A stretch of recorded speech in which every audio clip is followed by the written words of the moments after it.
it was a huge scene in the early 90s. It was pretty good actually. It was a lot of bands, a lot of concerts, but all in a very, you know, like small scale compared to nowadays. It was like youth clubs and stuff that arranged the concert, so it was like alcohol free, and you know, but still there was today's big bands were playing, you know, so you could go for almost no money to a lot of concerts. A lot of bands are coming from Sweden, you know, so yeah, I would say it was a good scene. I mean, every city had their own like small group of headbangers, more or less. They all met up, you know.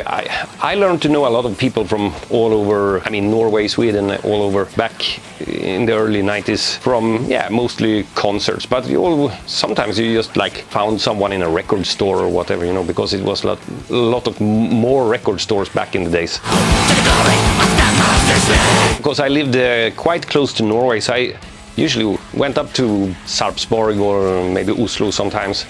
And then I was on the west coast of Sweden, Gothenburg, that kind of place, more or less. That was where I was going most of the times, you know. So sometimes they only had like one festival back in the days called Hultsfred Festival. It was a mixture of every kind of music. It was not like a metal festival, but they had some metal stuff. So when you went to that festival, you could also meet a lot of people from north of Sweden and everything. And there was no internet, you know, you had to connect in a different way.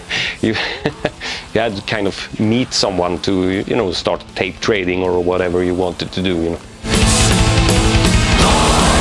Yeah, when I look back, I have seen dissection, you know, on the most weird places, you know, like islands outside of their home city, you know, Strömstad, and I've seen them in small youth clubs everywhere, and at the gates the same thing. Bands that really became big, I've seen them from the like kind of demo stage. So that's, when you think of it now, it's pretty nice thing.